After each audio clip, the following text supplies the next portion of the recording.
Well, hello, everybody, and welcome to your weekly astrological weather. This is your place to come and get practical guidance for navigating the cosmic tides. And like I like to say, not only navigating, but thriving with the cosmic tides. And I know there's a lot of those tides going on right now. I am Amanda Walsh, the founder of Astrology Hub, and I'm here with your favorite weather woman, predictive astrologer, Ann Ortelee. And Anne, do I even need to ask for the intensity scale today? What are we at? Very high. Very high. Going to be high for another 2 weeks. And last week, of course, I said 2 to 20, and we had range on that.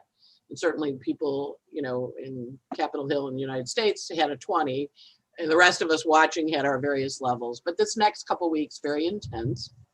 Mars is coming in to do a square to, he transitioned actually literally on Wednesday. We had talked about him going into Aries way back at the beginning of July. And then he went forward, and then on September 9th, he stationed to go retrograde at 28. And then he went backwards till November 11th. And then he stationed at 15, which is where he entered July 25th. And then he went forward again. And then last week after the 2nd, he went out of what was called his shadow. So he was like all charged up with 6 months of energy. And normally Mars only has 2 months in its sign. And normally he's a pretty assertive kind of guy. So as he was getting ready to change, Wednesday is when he changed. And he literally changed at 5:30, 5:29. And he went into Taurus. And so the intensity on Wednesday was super high, as witnessed by the changes in the Georgia election and then the incident at the Capitol. And the guy I noticed was the guy with the horns in the fur, and I kept going, there it is. There's Mars. And I don't know if he was Mars in Aries or Mars in Taurus, but he was definitely Mars. Right. Yeah. And then, of course, anger and aggression and assertion, that's all Mars, right? Martial. Mars is martial. Right. And whatever sign he's in. But in Aries, heated up with 6 months. And then at 5:30, that's when the police came. That's when the National Guard showed up. That's when, so they had 4 hours where he was pretty much, I guess it started around 1:40, the attack on the Capitol. And so I'm like, oh my God, it's astrology and living action. And I get very excited about this stuff because I'm like, it's astrology. It works, it works, it works. And then you go, oh, I should pay attention to, wow, this is big. There's an energy. So the other part of it, and this is, we're here talking, what we try and do is say, hey, this is what the energy is and how do you use it productively? Right. So that's the other part of it is we know the energy of the next couple of weeks is going to be very intense because Mars is finishing. He's out of Aries, but he still has to square while he's in Taurus, Saturn and Jupiter, which he squared Saturn last week, but he squares Jupiter this week. And then he comes and he joins Uranus, which is the planet of chaos and change. And so that actually happens on Inauguration Day, January 21st. But we know with Mars, the buildup is when it happens. Saturn is exact on the day. Uranus is exact on the day. Mars has a ramping up, and by the time it gets to the day, it's done. So, and in this case, it gets to the day joining Uranus. So we've got a week, 2 weeks, whatever, till the 12th, till the 20th, where Mars is going to build. And he's in Taurus. Now, Taurus is the sign of the bull. And, think about the bull running in Pamplona. Bulls are nice. They hang out in the field until they're mad. And they're stubborn. I mean, anybody knows anybody with Mars and Taurus in their life, those people are pretty stubborn. They do like to plow things, so they're great in bed. But they also are, when they get mad, man, you just kind of go, oh, they're mad. And you kind of leave the field or you leave the barn or you go off to, you leave them alone basically because they're going to charge. Mm-hmm. So the energy of the energy of the moment now, as Mars comes to square Jupiter, he's going to get loaded up again, and then he comes to join Uranus. So really, the ramp up is what we're going to watch this next week. So we're all going to have, wherever it is in our lives, we're all going to have, a 20 week. Different reasons, different purposes. Uranus went into Taurus in March of 19. So stories from then can come back. Stories from the fall can come back. The other thing that's happening is Uranus stations to go direct this week. So we know when a planet stops and goes direct, the 5 days before, the 5 days after count, and he goes direct on the 14th. So the 9th through the 19th, Uranus is stopped as Mars comes charging into him, right? So there's very intense energy. If you ever watch, I mean, I didn't watch them because they kill bulls, but the Matador, he kind of waves the, hi, Remo, I know, yeah, we're talking. Remo knows when I get excited. He's like, Mom, are you okay? He's petting my arm. The Matador waving the cape, right? And, the problem is if you have a smart bull, the bull knows it's not the red cape, it's the guy waving it. And, and the Matadors go, oh, this one's a smart one. I got to be a little careful. So you kind of think bullfight, kind of think consciousness, think distraction to move the energy consciously in your life. We were talking a minute ago with Jamie, who's our backseat driver here, who runs our screens. And she said, oh, customer service. I really notice when the energies are intense because the customers are intense. So we're going to encounter this very intense energy. And we want to just know that, yes, everybody's very intense. We also had Eris station to go direct on the 10th, on Sunday. So she's 5 days on either side too. And she's the goddess of discord, the goddess of war, the goddess of aggression. And so she stopped, Uranus has stopped, Mars has shifted into a new sign with all that pent up energy from Aries in Taurus now, the sign of the bull. So it'll be really interesting to see how it rolls, but everybody just needs to know a lot of intensity this week and, and being kind. The other thing we're having is a new moon, which was at 12:01 East Coast time on Wednesday night, 12:01 a.m. So for the rest of the country, Chicago's 11:01, Colorado Central Time is 10:01, Pacific Time is 9:01. I don't know what it is in your land, but there's a new moon, but the new moon is with an out of bounds moon, right? So the moon out of bounds in Capricorn makes an energy big. And what an out of bounds means is the sun goes to the Tropic of Cancer or the Tropic of Capricorn, which is 23 degrees, 27 minutes above the equator. And all the planets are supposed to follow the sun and behave themselves. Sun's the boss. But when a planet goes out of bounds, it goes, I'm not following the rules. Can't make me.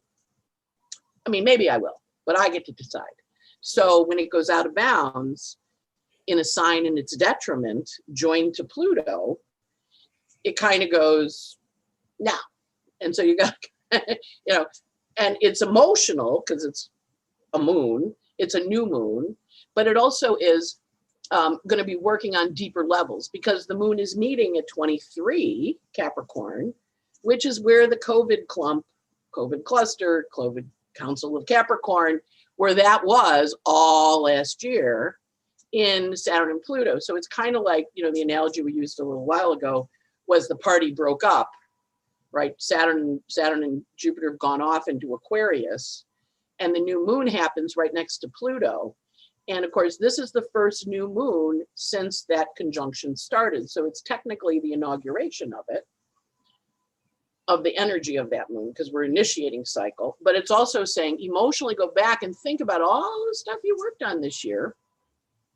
What do you think? And so if we use the analogy of the party, Pluto got up in the morning, he went out into the kitchen, and then came into the living room. He's having, his breakfast, at the dining room table, and he looks over and he sees like a dirty glass of beer on the shelf, and somebody put a cigarette butt out in the cup. And he kind of goes, yeah, what were they doing? How did they miss that? It's that remnant energy of all the changes we've done. And that's the energy of this week under the new moon. So it's emotionally asking us to work very deeply. But because the moon is out of bounds, if you've got people in your life who are depressed, are sad, are really feeling blue, you want to check on them because it's Capricorn moon leads to depression. It also is a very important time to double down on your own self-care because it's a very emotional moon, good or bad. I'm not going to judge your emotions. I'm just going to say emotions. Plus everybody else has the emotions. Plus it's a bull in a china shop. You think of the dishes crashing. Think of the paploma running, those guys running in front of the bulls. And, do the matador thing, shake the cape, and then check to see if it's a smart bull that right before he gets to the cape, he turns left and he gores you because it's Mars Uranus. The other analogy I came up with, Taurus is the neck, and it's whiplash. Mm. So we're going to kind of think whiplash. And if you remember driving, if you ever were in a car and you looked in your rearview mirror and you saw someone coming at you and you, oh my God, and you got tense, it caused more problems than if you relaxed into it. And like we always hear of drunk driver accidents, the people got killed, the drunk's fine because he's relaxed. So you want to, or, if you were tumbling as a kid, or you learned to ski, or anything where they taught you how to fall. I had a friend who went to clown school and she learned how to fall, because pratfalls are funny, but you have to do it right or you hurt something. So you want to kind of be relaxed into the changes to the extent you can. That's the way to work with this energy. Also, if you can't, run away from the bull charging at you, because it's got that. And when you tense up, things break. Mm. So it's a very intense week, and it runs for 2 weeks. So, knowing it's there, and then you go, okay, how am I going to use it? Mars and Taurus, let me clean my house. Let me look where your Mars is by sign and placement. Look at what houses are ruled by Aries and Scorpio, because Mars rules those houses, and go do productive versions of your Mars. If you've got a Mars and Taurus, have a lot of sex. If you have, you want to do solid, reliable, dependable work. Now, remember, Mars in the old days, oxens were castrated and put together as teams, and they pulled the plows before we had, tractors. They plowed the fields. And so it's a very hardworking sign. So us thinking about consciously using this energy, we can work very hard to plow our own fields, create what we're supposed to create, because it's Taurus time. It's time to plow the field and plant stuff. And we have a new moon tied to all the changes we went through psychologically, physically, emotionally, and spiritually over the last year, as the Saturn, Pluto, and Jupiter all met at the same point over and over again. This new moon is 23 Capricorn. Moon's out of bounds, sun's in Capricorn. Pluto's right there at 24. The other thing to remember is every single planet in the sky is reporting into Saturn.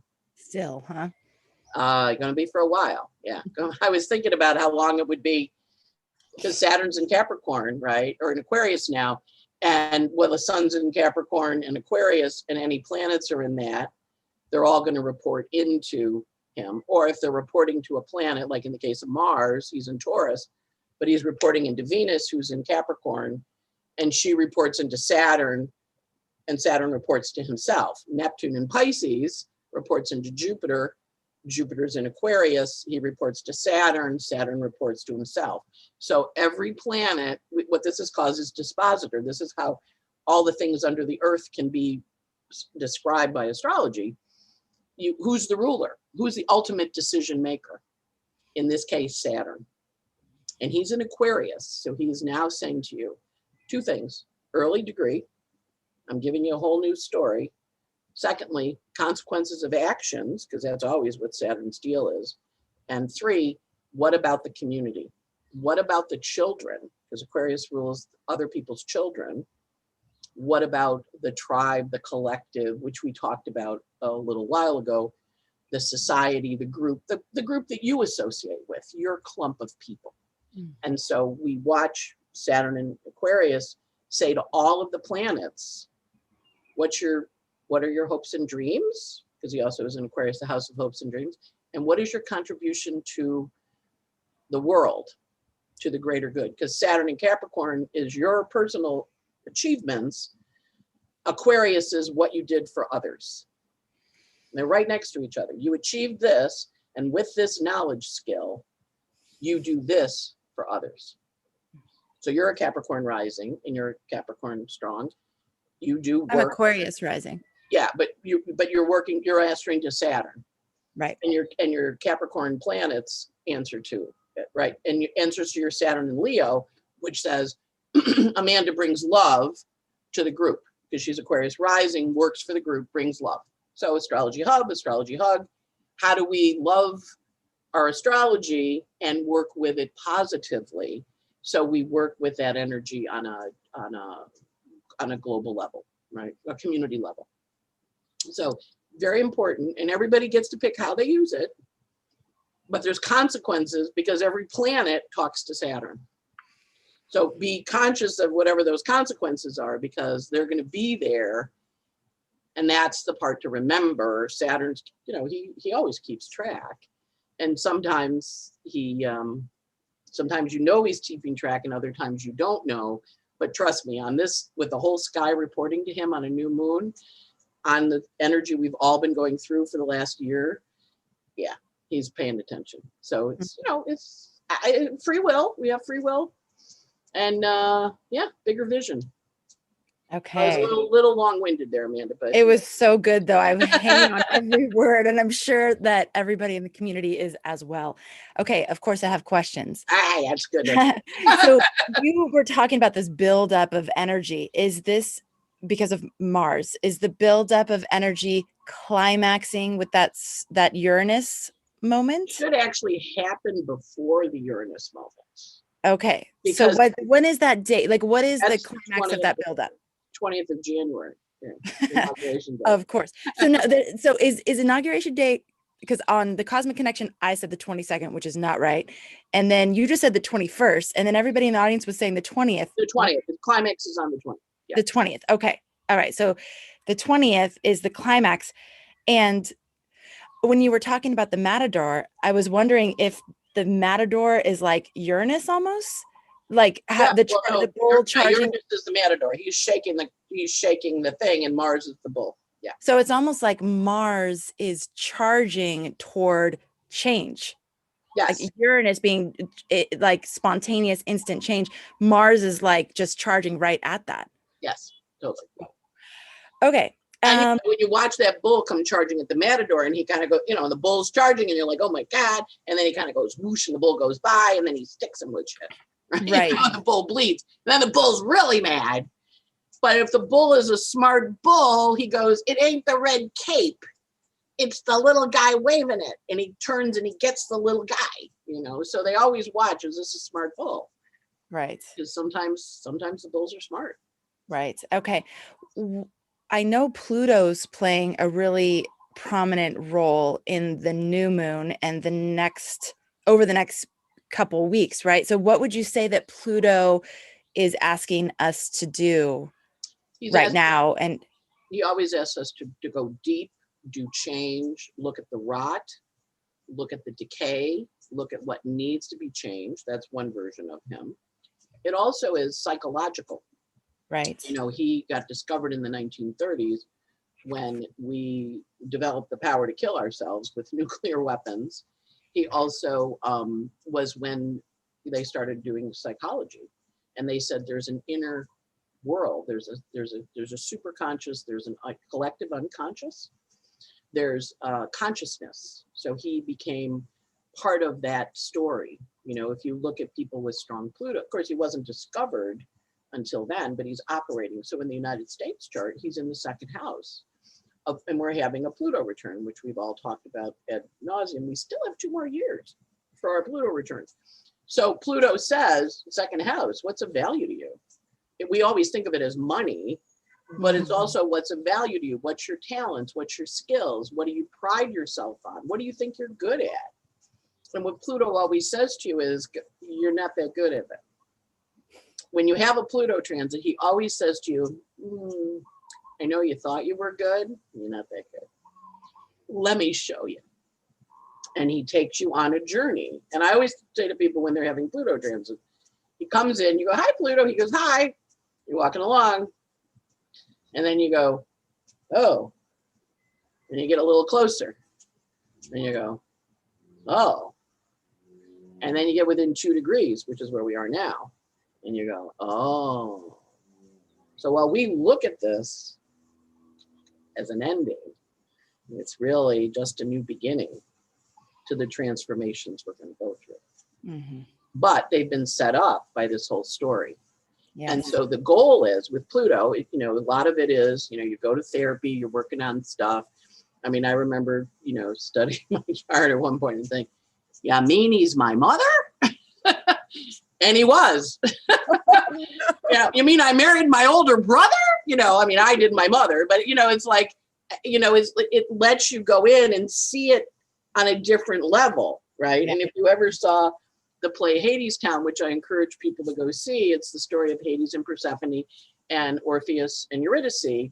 And of course, Hades says to Eurydice, because she falls in love with Orpheus, who's a musician and a waiter and all that. He goes, well, let me guess. He's a musician. And the whole audience goes, ooh, And that's Pluto, right? It understands our weaknesses. It goes for them. It points out where we think we're in charge and control, and it gives us an opportunity to look at it. It's also where we get obsessed. So at one point I was having a Pluto transit square. I don't remember what it was square, but it was squaring something. It was coming from the top of my chart. And I had a boss who hated me, absolutely hated me. And he was an Aries, and my father's an Aries. At that point, I didn't have astrology as a tool. I was in this power struggle with this guy. And my father would say to me, you can't do that. And I would go, yes, I can. And I would go do it. And he would be happy because he knew that's how to motivate me because I'm an Aquarius rising. And at one point, I was in this power struggle with this guy. He goes, you can't do it. I'd go do it. He'd go, that's not what I wanted. And I'd be like, yes, it was. That's what you told me to do. And it was like, I was obsessed. I would talk about him nonstop. And one of my friends said to me, what's the transference with this guy? And I'm like, what's transference? Hadn't been in therapy yet, right? And she goes, who is he? Who is he? Who's the guy behind him?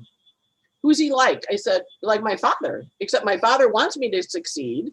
This guy hates my guts and doesn't want me, but I'm going to win, right? Pluto, you want to win, right? So I went, oh, he's my father, but he doesn't like me. So he does the stimulus to me. You can't do it, which makes an Aquarius rising go crazy. And then he would say no. So, I'm on a performance plan to sell a $30,000 machine. I sell a $130,000 machine. He fires me the next day. And I was like, oh, but what happened was I left. My old clients from my previous job were like, will you come work for me? I'm like, okay. I started my computer consulting business. I kept interviewing, getting jobs, turning them down. And finally, I'm interviewing for IBM. This was back in the 80s. And I'm dicking around with the interview, not doing what I need to do. I have to go get the test and, health class. And my boyfriend at the time said, so maybe you should just say you want to do your own thing. I'm like, really? You think that's a concept? And it gave me permission. So you emerge from Pluto transits, completely changed, because I now, when someone says I can, I go, yes, I can, because that's instinctual. And then I go, but do I want to? Yes. And I pause and I think. So that was one change. And then it got me to start my own business because I thought, I can't tell if you're a sociopath, crazy person or not. I don't have judgment, but I do have judgment. And I learned a lot from that guy who was a complete and total asshole, excuse my language, but it also changed me forever. It also helped me point out to people, like, what are you struggling about here? And it was an enormous gift on the other side. Was it easy to go through? Not at all. We have 2 more years of the Pluto transit in the United States. And this says this is the story we should pay attention to, but we are shifting. We're shifting. We're seeing new things. So it's really important when you're having a Pluto transit, you watch where you get into that power struggle. And then you go, wow, I'm really struggling here. What's the obsession? Why am I so obsessed with this? What do I need to do about this? Mhm. What are my, and in our case in the country, it's what are our values? And then in your own case, wherever Pluto is natally, that's where you have the power struggle. You know, that's where you have your personal hell, but that's also where you have your greatest redemption. Mm. Right. And where are we struggling against power just to struggle? Whereas, is that actually what we want? Like paying attention to what it is deep down that you actually want, and where you may be engaged in a power struggle just because you want to win. Right. Right. And in my case, that was it. At the time, Right. my boyfriend kept saying to you, Ann, this guy hates you. Why don't you quit and get a new job? I'm Right. like, no, I'm going to win. You know, Right. and you don't necessarily know where you're crazed. Yes. Think about the obsessive boyfriend or the person you obsessed over. That's Pluto. Well, and you always think it's justified. It's justified to be that obsessed. It's justified to be that crazed. Okay, question for you about Mars and Taurus. Yeah. Mm-hmm. My brother is fighting for a cause in California for student athletes, and it's been interesting to watch because people are really angry about a lot of things right now. And so it'll start to go into this really angry kind of hate-fueled place. And he's amazing at bringing it back to what they're fighting for. They're fighting for the kids. They're fighting because they love the kids. They're fighting because the kids love to play. You know, all these things. You know, they want to be playing their sports. But so what I was watching him going, oh, that's also Mars and Taurus, right? Like a fight for love, a warrior for love. Right? It's 1, 2, 3. What are we fighting for? Don't ask me. I don't give a damn. It's Vietnam. You know, yes. What are we fighting for? Right. Okay. So in Mars and Taurus, because Taurus is ruled by Venus, could that be someone who feels that they're like fighting's really the wrong word? No, fighting's the right word. Mars fights. I mean, okay. Mars fights. That's what he does. Okay. He fights. He takes action. He has sex. He does stuff. He's how he gets stuff done. So sometimes we have to fight to get it. Okay. Sometimes, fighting for love. Okay. Would be Mars and Taurus. But would Mars and Taurus also be fighting for like the earth? Yes. Fighting for the children, planet. what you love. Children, what you love, what you value. So taking a stand and taking action towards what you love, what you value, what you important to you. Yes. Yeah. Okay. All right. Well, remember, you don't fight for something you don't care about. Right. You don't have sex with someone you don't want. Right. You know, you don't do it if you don't want to do. I mean, sometimes you do because you got Mars and Virgo or something. You know, they do it because they have to. But the rest of us go, I don't know that I really want to do that. Mars and Virgo goes, but we have a duty to do it. You know? So, yes, but understanding, we have a responsibility here to be conscious of what our Mars wants. But yeah, well, Mars is what we fight for, what we believe in. So I might not, I might not care about that, but I'm going to respect your right to fight for what you believe in. Right. I'm going to also ask you to fight fair, because that's, we say fair is important. But then we also get into not fair. So I had this guy come, and he's a nice man. I liked him a lot, good client. And he and his wife had come before, and then they split up. And they have a little boy who's 8. And he had, I could see in the kid's chart he was having some trouble. And I said, there's a little issue here with, and the wife had started dating a guy who had, ex-wife, who had 2 girls who were older than the little boy. And the little boy was being told to share, and he didn't like it. So he tells me this story, and I said, well, your job as his father. He goes, well, nobody makes you share your Ferrari or your Porsche. And I'm like, that is true. Why do you have to share? I'm like, okay, got it. Mars and Taurus. Right? Why should I have to share that? So, you want to watch the higher form and the lower form. Remember, Georgia Stassis, invite the witch to the table. So I'm like, you're right. You don't want, nobody asked you to share your Ferrari or Rolex. That's true. But we tell little kids they have to share. It's understanding why, what's it about, how does that work? And these are all questions that as a culture we're working with, we're battling on Yes, we some are. level. Yeah. All right. So what I'm hearing is that the intensity is off the chart. You wouldn't really give me a solid number. Oh, I'm gonna go for 200. 200. 200. 100. Okay. Hopefully not, but it's also energy to harness. So you get to harness it in however you want. Yeah. Energy to harness. That is really important to remember. It's not just energy that we're being pummeled by. And one of the things that we did an extra long grounding before today. Yeah. And one of the visuals I kept getting was of the ocean. And when there's huge waves in the ocean, couple things can happen. You can get out, but sometimes you can't. Like sometimes you're in the waves, and actually trying to get out is going to hurt you even more. So what do? You go down, you go under, you hold your breath as long as you can underwater. So I was just thinking about how this is such a time where each one of us needs to go down and in. And because if you're at the surface trying to fight the waves up there, you drown. You drown. You can't. You run out of energy. You end up drowning. And so it's about going deep and in, and being as calm, like you said, the relaxing as much as possible. And at this point, when these waves are so big energetically, it's so, because when you're talking about Saturn and everything answering to Saturn is not teaching us to react. Saturn is teaching us to be responsible. And those are two very different things, to respond and to react. So where are we, just on that surface of the ocean, just fighting the waves and thrashing around? And where are we going in and saying, okay, what's mine to do? What am I responsible for? How can I harness this energy for good? Right. And like you were talking about this Aquarius thing, for the collective good, and whether the collective is your family or the place where you work, or what your home, your animals, whatever it is, it doesn't matter. It doesn't mean the world necessarily, but the things that you're responsible for, how can you harness that energy and have it come from that real place of strength versus the chaos that it's so easy to get caught up in. It's so easy. And the best outcomes never come from that place, though. Even if we are fighting for something, if we can be fighting for it from a place of strength, internal strength, it's much different than just like, throwing our weapons around. It also reminds me of the Pele myth. I think I've said it on this show before. No?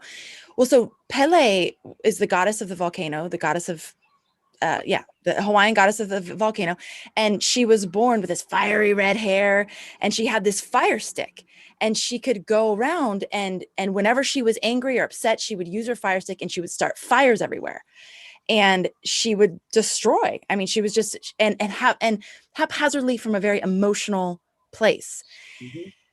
She gets cast out by her mother and her sister because they say, oh, she's too dangerous, she needs to leave. So she goes on this big journey. She ends up on the big island of Hawaii. And there, her sister catches up with her. They have this huge war. Pele dies, and she's dead for 3 days. And when she comes back after the third day, she is able now to channel her power through her heart. And she is able to use it with wisdom. So now she still has that. She died and she transformed Pluto, right? 3 days. That's always very symbolic. But she came back with wisdom. 3 days. Exactly. She came back with the wisdom to know how to channel that fiery, destructive energy in the places where it needed to go. And she was only able to do that when she could channel it through her heart wisdom. So this, to me, again, with Saturn here, it's like, where do we have opportunities to master our own energy and direct it very consciously with the power of our heart, the wisdom of our heart? And Mars is in Taurus, Venus. Right. He says, what do you love? What do you want to work for that you love, rather than what do you want to fight? So he asks us to work for, he asks us to plow the fields, to work, to be conscious. But he's answering to our Venus. He's saying, what's your heart's path? Because Venus rules our heart. She's, the moon rules our emotions, but Venus rules our heart. So Mars is saying, so to your brother's thing, he's fighting for the kids to be able to pursue their heart's path. And he also understands, because he's a coach, he understands when he was a kid, the power and the role of athletic competition and fair play and, fighting for the team. And so he wants to teach those platitudes and those attributes and those skills to the kids. And a lot of people that have sport backgrounds are natural leaders because they usually have a strong Mars Pluto. My sister was a basketball coach for 30 years, and she would send me kids' charts, and they always had Mars Pluto. So they loved to fight for what they believed in or for their team. And so it's understanding that him fighting to get the kids a chance to learn fair play, leadership, teamwork, accomplishment, competition, the vision, the goal, all that, super important to developing young people, right? And he's recognizing that using hate to fuel a fight for love doesn't work. It creates a poison that, exactly. And then it creates that clash thing that doesn't work. Right. So he's encouraging the parents, which it's hard because these parents are watching their kids like decay. You know what I'm saying? Like, I mean, they're all practicing and doing the things, but that, they're really starting to feel the depression, like you brought up before, the depression, the sadness, the hopelessness that, that their dreams are just dashed. And when you're a teenager or this is your dream, you've been working for it, you've been working hard. So interesting, all this stuff. Okay. So basically this week. The other thing I want to add to the water analogy, just last week, I think it was, you had that famous surfer on the beach, and he was watching a woman who got caught in the tide, and he said to his girlfriend, "Hold my beer." And he leapt over the fence and he ran out and he swam out and got her. And then his sister, who's also a famous surfer, was helping him get her back to shore by pointing him where the water was better. And so the other part of this is look for the helpers. Like if you're in the water and you're struggling, that image of him going, "Here, hold my beer, I'll be back. I got to go save somebody." Mars in Taurus is very brave because it's brave with its skill set. It's brave with what it knows how to do. So your brother, who knows how to lead a war, because he leads children into war every day when they fight with the other team, he knows strategy is important, not just knock them down like the parents want to do because you're hurting my kid. It's like, hey, folks, we need to be strategic here in our vision of how we do this. Yeah. So that's the other thing. And look for the support. Look for the person who actually knows how to dive in the water and save you. Because they're there. They're there. The sky is very supportive of that. So if Astrology Hub is your dive in the water, we help save you, great. If it's you're talking to someone and they're whatever, you dive in the water and help them. If you have a depressed friend, you call and you check on them. You dive in the water and you help them. Yes, because we're all in this very nicely little bunch of energy, encouraging us to be collaborative and work together in a strategic way to get what we want. Very good. Okay, so this is a week that we will need to bring out our tools for intensity. You mentioned doubling down on our self-care, reaching out to other people. We have an out of bounds new moon, which will make it even more emotional, this is a time where it's working on deeper levels. We can go back and think of what we've worked on all year, the year of 2020. Those things there may be like a remnant energy. And so remember the lessons that you learned, remember the things that changed within you, and make sure you're still exercising those things and those lessons, and just don't forget, right? Because this is a remnant energy of all of it. It's a very big remnant, and it does feel very, like that kind of gnawing. It's got a gnawing quality to it because Mars is like nudging it. It wants to provoke it. I want to provoke you, and so you want to kind of go, "Oh, Mars, you're trying to provoke me, huh?" And he's like, "Yeah, I am." No. So where are we provoked, and where can we recognize that we're being provoked? That doesn't necessarily mean it's something we need to react to.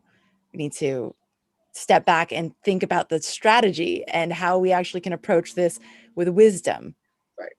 Okay. So I come in carrying a $130,000 contract and I get fired the next day.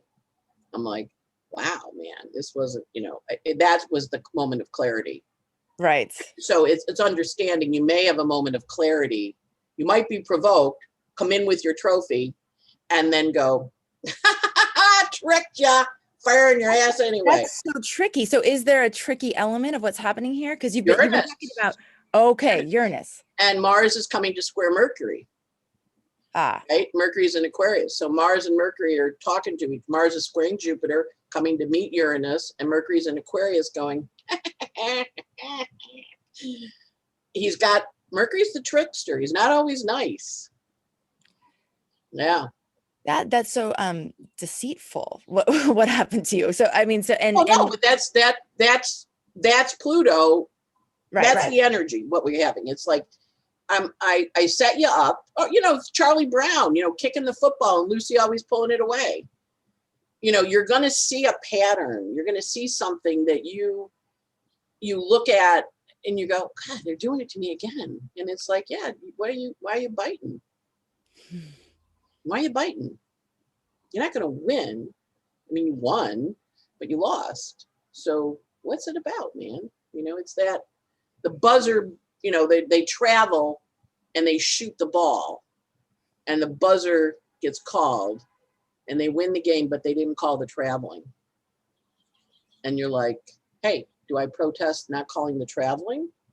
Or what do I do about it? You just lost the championship because traveling wasn't called. What do you do? So Anne, this is a setup for transformation though, right? Like the Pluto is it's not for us to be deceived and tricked just for fun. There could be a for fun element for someone. Well, it's malice. Pluto is malicious. He's not right. a nice guy. Right. But if we're not going to bite, then it's how do we use it to transform? How do we use it for change? Okay. How are we transformed by the experience? How are we transformed by the experience? Right. Because we are. When we have that obsessive thing and we escape the obsession, when that woman escaped the ocean trying to kill her, you have a changed look. You look at things differently. I'm going to be curious now that all these elected officials spent hours locked up under their desks, if they're going to do something about shooting in schools where teachers teach kids to, lock down. I'll be curious now they've gone through it. How does it change them? Because you have the experience. So we're all going to have experiences that change us. We've been having them. They change us forever. What do we do with it now that we've been changed? What did we learn? What's that space? So good. Okay. Reminder to check on anybody in your life that you feel is prone to depression, anyone who's been sad, hopeless. Just know that could be at an all-time high right now. So important to reach out and be that helper, be the guy on the beach with the hold my beer.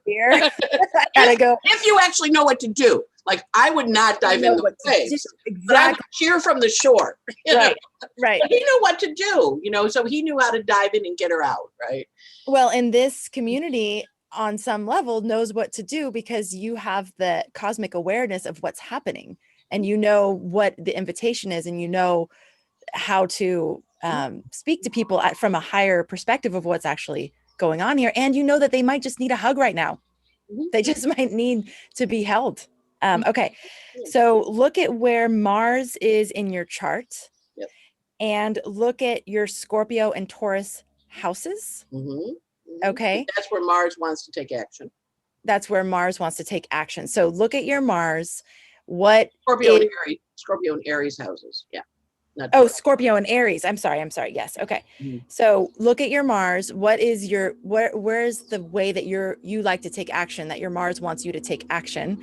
And then look at the houses to see what areas of your life. Yeah. Mhm, mhm, mhm. Okay. All Because he's right. going to be that's where he exerts his power, in the Aries Uh-huh. house and the Scorpio. And remember, if you have a house that's, like 10 Aries, it's 10 degrees of the house before, and then 20 degrees of the house that's ruling. So, Hmm. so it's two houses that he's saying, okay, I'm going to take action here. And literally, Mars is, in your brother's case, Mars is coming up to join Uranus, which is the collective, the team. So he's trying to harness the team, the parents, the kids, to get change so that he can help them begin. And remember, when Mars meets Uranus on the 20th, starts a new 2-year cycle, because Mars takes 2 years to go around the circle. So he's initiating a cycle, and it's saying, okay, we're beginning. And then the new moon initiates a new 2.5-year cycle. So we've got these two initiation energies here that are saying, we're initiating the energy of this cycle for you to take action with. Because remember, Uranus co-rules Saturn and Jupiter, both in Aquarius. So this is an important fight for him. So he wants to watch what comes in over these next few days and really teach the strategy to the parents. Because trust me, a parent for their kid, they can be strategic and teach them how to work that energy in a positive way, Right. to organize the group, the collective, the community, to take action. Mm-hmm. Mm-hmm. So it's good. Yeah. Yeah. It's really cool to see support coming from like real big places, really famous people coming in to support the whole thing too. It's really cool. All right. This idea of whiplash. So this energy of whiplash, and again, it goes to the ocean thing too. It's the same analogy in some ways. When we tense up, when we brace ourselves, we get more hurt. So this, how do I relax? What are your tools for relaxing? I mean, maybe that means turning off the TV for a little bit of time. Maybe that means going out into nature. Maybe that means working with your breath. Maybe that means taking a bath. Maybe it's taking a walk, whatever. But these things, anything that you can do. One of the things, have sex. There you go. Thank you. One of the things, Kira Sutherland, who, Ours lights and sex, perfect. Yeah. Awesome. Have some fun. Kira Sutherland, who is a medical astrologer, who is one of our inner circle guides, was on the 2021 panel. She was talking about the importance of our nervous system this year and learning how to actually have mastery over your own nervous system. So when you feel yourself getting all, spiraling out and getting tense and getting afraid, starting to work with the different tools and practices that help you actually disengage that hyper tension that you're feeling. And it takes practice. Like we actually have to be committed to learning how to do these things, because we're definitely not taught that usually. But things like yoga, there are practices that can help us get mastery over that. Mm-hmm. I like to recommend Donna Eden. She's got a lot of videos on the internet. And basically that's a Uranus transit you're talking about. So when you have Uranus, it's the electrical system in the body, and it goes like this. And so what your energy flutters, and she does a whole series of techniques to ground your energy. And when you're having a Uranus transit, when people have one, I'm like, hey, what Uranus does is rewiring your electrical system, which is great, except it drains your minerals, it drains your nutrients, because you're like this, you're running high. You bruise more easily, your vitamin C levels go down because you're like, eh. So she has a number of breath techniques and, integrating your, going like this and kind of integrating your parts and working with your vagus nerve, running it down to your abdomen, because it comes, I haven't done it in a while, but you come up and come down and go down here. So there, it's physical body techniques you can use to ground yourself. Yoga totally helps, but sometimes, like actually going into your energetic system and really like listening to your body and saying, where am I energetically off? Where am I out of kilter? And usually it's going to be a planet in your chart that's a little crabby. And you'll feel like I'm off on my left side, like if you can do that level of body work. She's really good. She's got a curly blonde hair, and she teaches energy techniques for grounding. And of course, breathing techniques.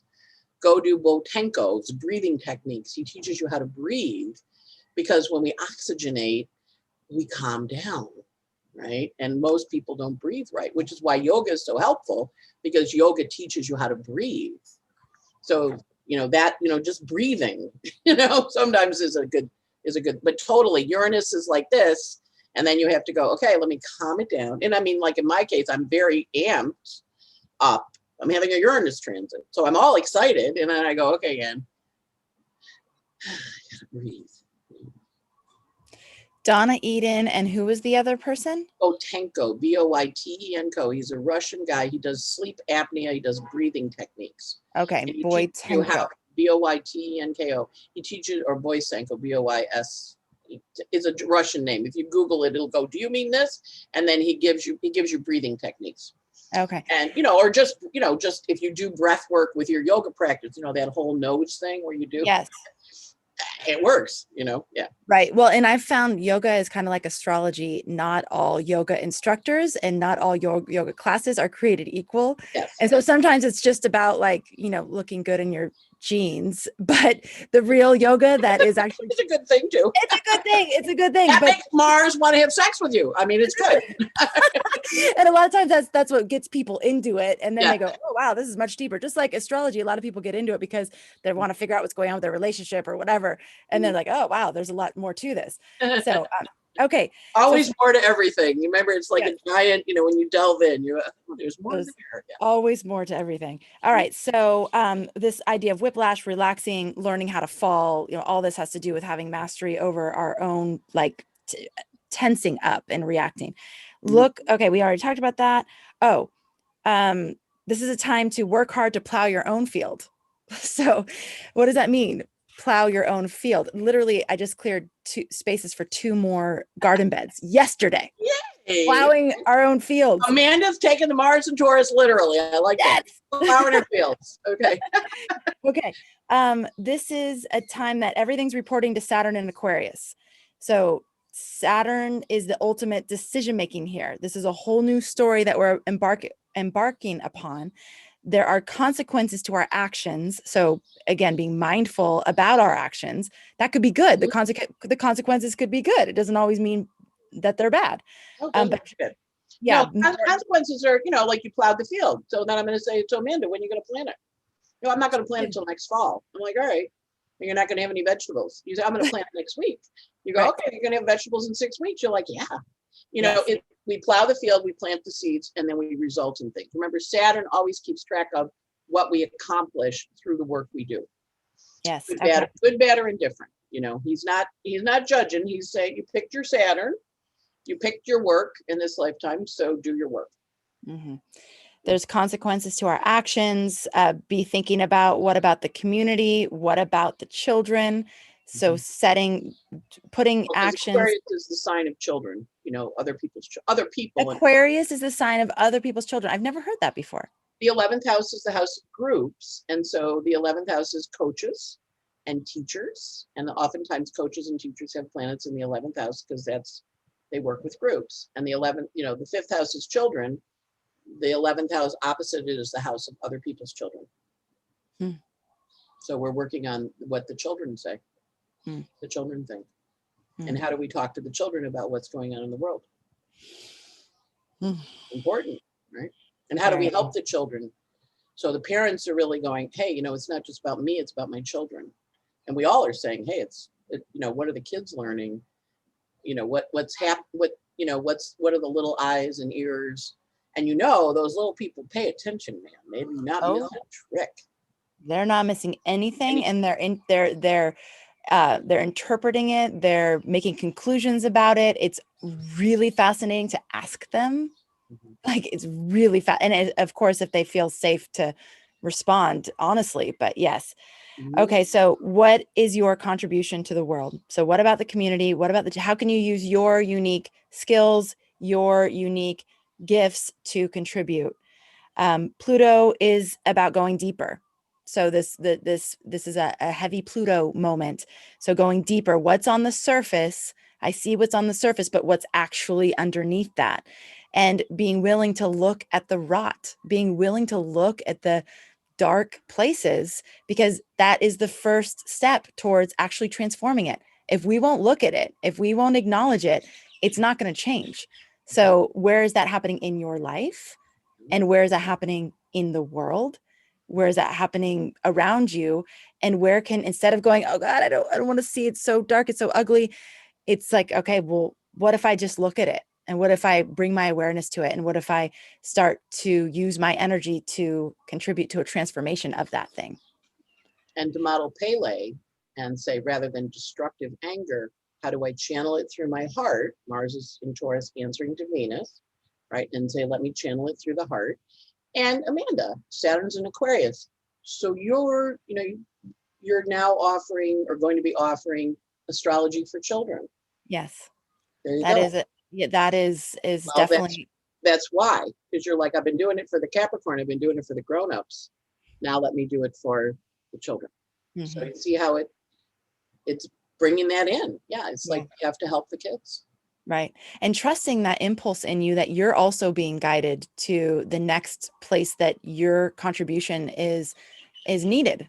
So that part, that, and again, I said this last week, the enthusiasm, where is your enthusiasm? So where is your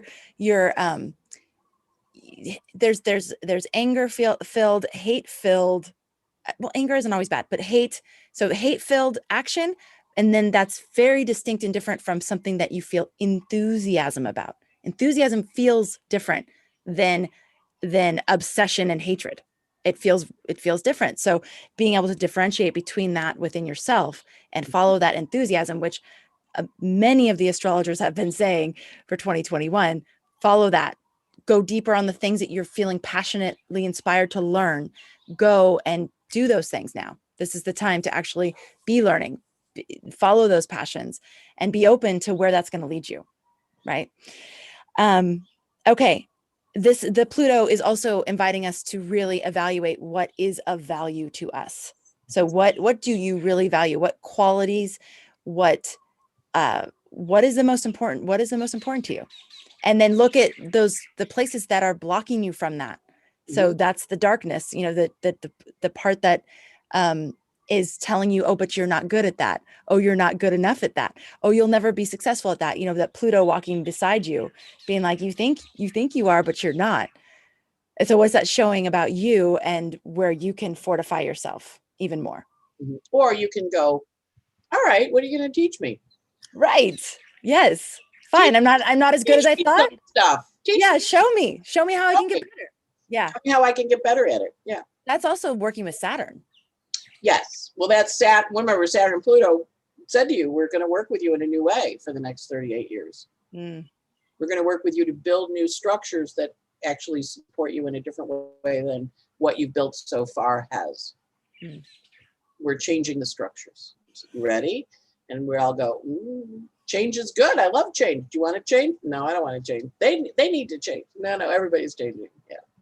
So we know we're changing. And then it's like, all right, leaning into it somehow in a relaxed way so you don't get whiplash, understanding you're energetically wired. You are. So just helping calm it down, understanding everybody else is energetically wired, to the extent you can. And again, sometimes you have to distance. You can't reach out. If you can't reach out because you're too overwhelmed, that's okay. That is self-care. And reminding everybody these are temporary transits that are inviting us to grow and follow our passions in a healthy way.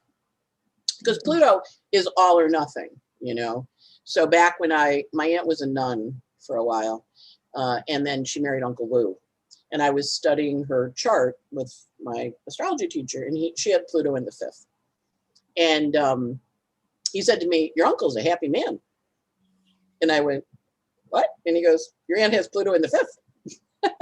And I was like, oh, okay. House of pleasures, happy guy, right? So Pluto's good too. He's where we're passionate about stuff, So he's not a bad guy. He's just what you're passionate about. So honoring the passion too is really important. Honoring what you believe in and understanding he's got a positive thing because he makes us very intense and passionate about stuff too. So he's not a bad guy. I want to kind of not make him be just the mean guy, because we all have him somewhere in our chart. Well, and I always think of it as, it's not mean. It's a very the catalyst. It's the thing that we sometimes need to change, that we're not going to do it. Like we said last week, I think Rick said, we don't change because everything's wonderful. We change because we look at it, we go, oh, that's not so great. Like, let's actually change. So that in that way, it is great. And if there wasn't Pele, there wouldn't be Hawaii. Exactly. Right. They have to have a volcano that transforms everything, that creates the land that now is beautiful Hawaii. Right. So exactly. We understand it as this deep energy of change and transformation, but it also is, on the other side of it, you go, wow, okay, next.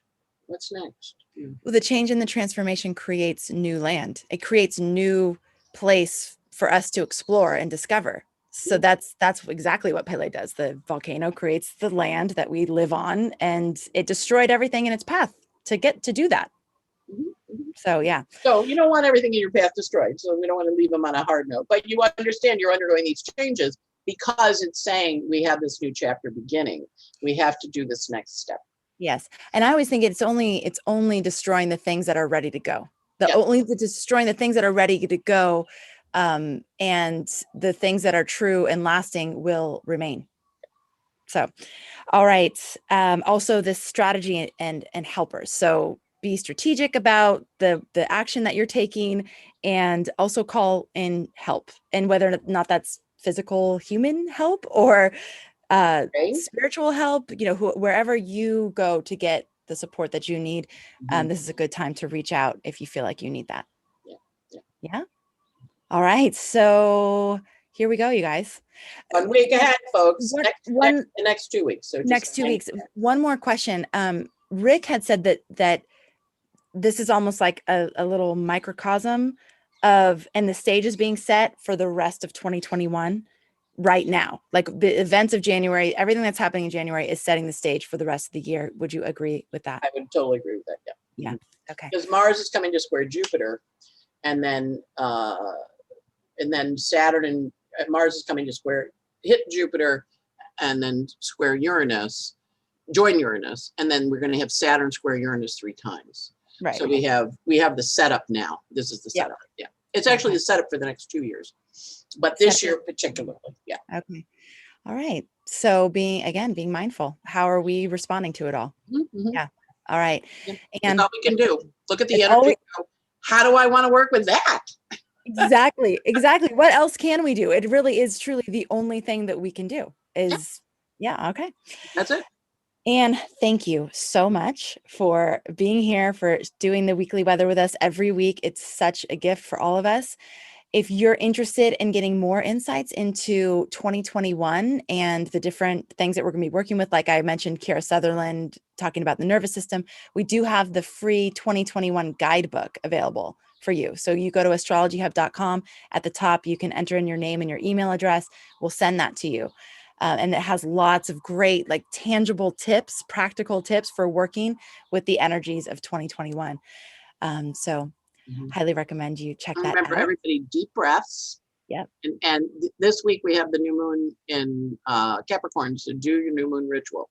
You do that tomorrow, right? For the inner circle. That'll be on Wednesday. I can't wait. I have like so many ideas and so much inspiration coming in for that ceremony for Wednesday for inner circle members. But yes, do whatever you do for new moon. This is a potent one to really do your ritual. If you don't do any new moons the whole year, do this one.